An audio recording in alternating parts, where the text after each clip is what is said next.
La décentralisation au Sénégal, de l'acte 1 à l'acte 3. Le Sénégal a une longue tradition de décentralisation, et cela depuis le 19e siècle. Au lendemain de notre indépendance, le processus de la décentralisation a été poursuivi d'une manière progressive et prudente.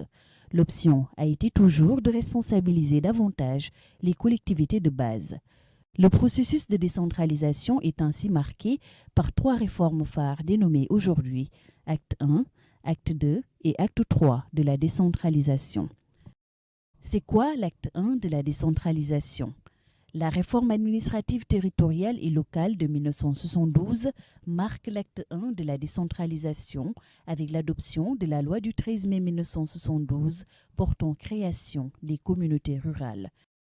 L'innovation majeure dans la politique sénégalaise de décentralisation administrative réside dans la création pour la première fois en 1972 de collectivités locales en milieu rural. Cette entrée en milieu rural s'est faite de manière prudente et progressive. Démarrée dans la région de Thiès, la réforme a concerné tous les 2 ans une région. La boucle a été bouclée dans la région de Tambacounda.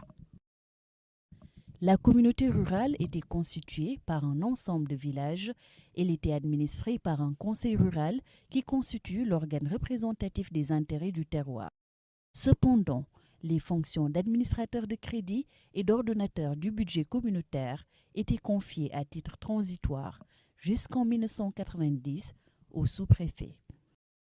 L'acte 1 de la décentralisation a permis aux zones rurales de bénéficier des vertus de la décentralisation, c'est-à-dire à la grande majorité de la population de participer à la gestion publique des affaires locales.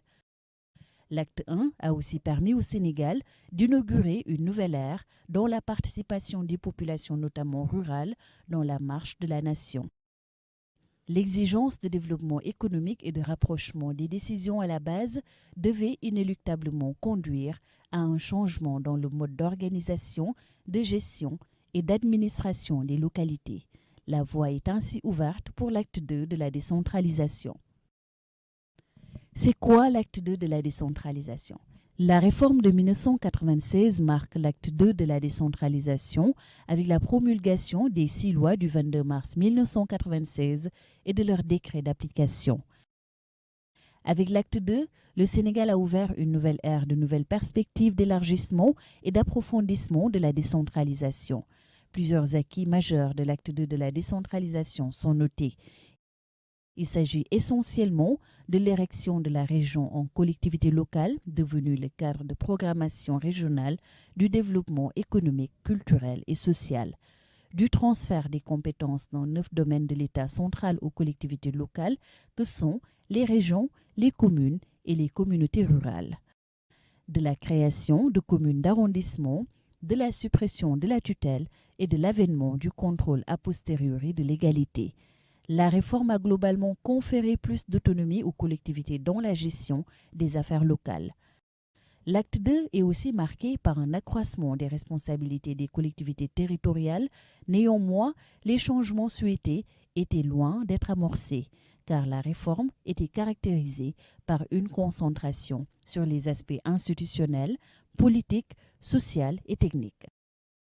À la fin de l'année 2013, la politique de décentralisation prend un nouveau tournant avec une nouvelle réforme dénommée Acte 3 de la décentralisation. Compte tenu de l'intérêt que suscite cette réforme, nous l'aborderons de façon spécifique dans une prochaine vidéo. Merci et à très bientôt.